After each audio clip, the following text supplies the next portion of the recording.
এখানে আমার বাবা শুয়ে আছে। বাবা শুয়ে আছে। বাবা বলে তো আর ডাকতে পারবো না, বাবার জন্য খারাপ লাগে। হুম। কি বলেছিল বাবার শেষ কথা? বাবা বলছে আমি আসতেছি, তোমরা টেনশন করো না, আমি আসতেছি। বাবা বলেছিল আসতেছে, তোমরা টেনশন করেছেন।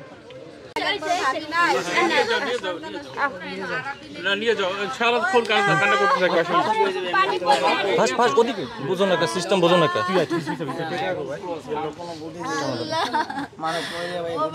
কাপ দিছো, কাপ দাও। একদম রেস্টে দেন, একদম ফ্যান ছেড়ে বাসে শোয়া দেন।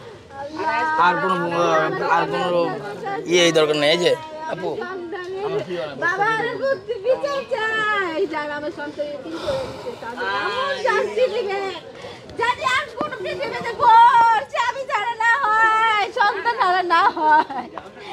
এই জিনিসটা দেখে সবাই 10 বার ভাবে যে একটা মানুষের ক্ষতি করলে কত মানুষ যে অসহায় হয়ে যায়, তার ফ্যামিলিটার কি হয়ে যায়, ফ্যামিলিটা জন্দ হয়ে যায়। এটা জানি ভাবার আগে, একটু কাজ করার আগে ভাবে 100 বার। আমি শুধু আমার স্বামীর বিচার চাই, আর আমার সন্তানের ভবিষ্যতের জন্য যে ভবিষ্যৎ উনি করতে পারে নাই, ওই ভবিষ্যৎটা আপনারা আমার জন্য একটু দয়া করে করে দিবেন। আমার সন্তানের ভবিষ্যৎটা করে দিবেন। আমার সন্তানের ভবিষ্যৎটা করে দিবেন। ধর আগে ওনারা শেষ করে দিল, আমার স্বামীরা শেষ করে দিল। মানুষের এত ক্ষতি করতে পারে কখনো ভাবতেও পারি না। মানুষ না, ওরা জানোয়ারের মতো বললো। আমার স্বামী তো কুকুর বেলে ছিল না, স্বামী তো মানুষ ছিল। কি কুকুর ছিল, ওর সাথে এত বড় একটা খারাপ কাজ কেমনে করলো?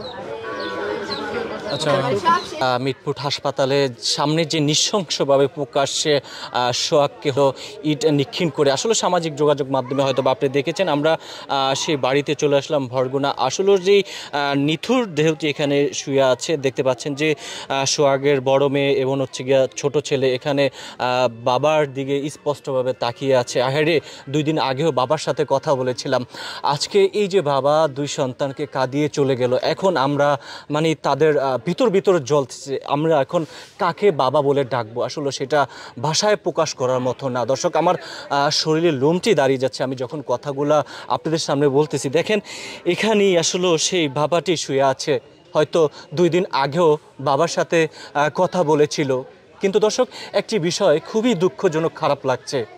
এই 2টি সন্তান কাকে বাবা বলে ডাকবে? আর ডাকতে পারবে না বাবা বলে। কিন্তু বারবার একটি প্রশ্নই জাগে, নিথুর দেহটি এখানে শুয়ে আছে, শেষবারের মতো বাবার সাথে কি কথা হয়েছিল রাজধানীর ঢাকার মিটফুট হাসপাতালের সামনে প্রকাশ্যে যেভাবে নির্মমভাবে ছিল, এত মানুষ ছিল, সোহাগকে একটা মানুষ বাঁচাইতে আসলো না। যে 4 জনকে অ্যারেস্ট করা হয়েছিল, কিন্তু এখানে এত মানুষ থাকা সত্ত্বেও প্রত্যেকটা মানুষের ভয় একটাই ছিল, আমি যদি সোহাগকে এখন বাঁচাইতে চাই আমাকে পিছন থেকে ছুরি আঘাত করবে। এই জন্য ওখানকার মানুষ কিন্তু আগে আসে নাই, কিন্তু অবশেষে 4 জনকে ছুরি অস্ত্র সহ কিন্তু অ্যারেস্ট করা হয়েছে। আমি একটু জানতে চাই, এখানে 5 জন, এখানে কে শুয়ে আছে? এখানে আমার বাবা শুয়ে আছে। বাবা শুয়ে আছে। বাবা বলে তো আর ডাকতে পারবো না, বাবার জন্য খারাপ লাগে।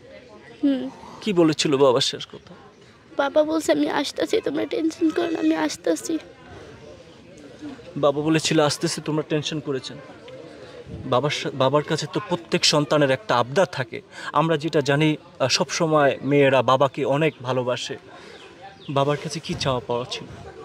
আমার কিচ্ছু চাওয়ার পাওয়া ছিল না। বাবার কাছে খুব খারাপ লাগছে, প্রত্যেকবার মতো বাবার কথা অনুভূতি হচ্ছে। ভাইকে কি বুঝ দিব, ছোট ভাই। খুবই খারাপ লাগছে বিষয়টি। দেখছেন আসলে কান্না করছে, আমার নিজেরই খারাপ লাগছে। আমিও তো একজন পিতা, আমি যদি চলে যাই এরকম হয়তো বা নিথুর দেহর সামনে এরকম আমার সন্তানও এসে কাঁদবে, কাকে বাবা বলে ডাকবো? আমার কাছে খুবই খারাপ লাগছে আমি একজন পিতা হিসাবে। বিষয়টি আসলে কোনোভাবে মেনে নিতে পারছি না। বাবার সাথে কি কথা হতো? বাবার সাথে কি ভেঙে পড়েছে ছেলেটা, দেখতে পাচ্ছেন। কি কথা হতো বাবার সাথে? বাবার সাথে ভালো কথা হতো, রাতে কাজ থেকে আসার পর আমাদের সাথে খাওয়া দাওয়া করতো, একসাথে বসে আমাদের সাথে খেলাধুলা করতো, দুষ্টামি করতো, একসাথে ঘুমায় যেতাম আমরা সবাই মিলে। আচ্ছা, আমি আপনার কাছে একটু জানতে চাই আপনার বাবাকে কেন প্রকাশ আমার বাবার থেকে ওনার ব্যবসা চেয়েছিল হচ্ছে দোকানটা আমরা ওনাদের নামে করে দিতে, নাহলে 2 লাখ টাকা চাঁদা দিতে। আমার বাবা কোনোটাই রাজি হয়নি যে আমার টাকা আমার দোকান আমি তোদের নামে কেন দিব, এটা আমার ছেলেমেয়ের ভবিষ্যৎ, আমি তোদের নামে কেন দিব। সেই কারণে আমার বাবাকে এই প্রকাশে একটু নির্মমভাবে, মানে আপনি যেটা বলতে চাচ্ছেন প্রত্যেক মাসে 2 লক্ষ টাকা করে চাঁদা দিতে হবে, নাহলে দোকানটা ওদের নামে করে দিতে হবে। মানে এটা হচ্ছে গিয়ে তাদের একটা এক পর্যায়ে বলা যায় হুমকি ছিল। হ্যাঁ। আচ্ছা, তারপরে কি হলো, কবে জানতে পারলেন যে আপনার বাবা আর এই দুনিয়াতে নাই, কখন? আমরা বুধবারে 9 তারিখে জানতে পারছি যে আমার বাবা এই দুনিয়াতে নেই। তারপরে তো ভেঙে পড়েছে, আসলে খুবই দুঃখজনক। আমরা যেটা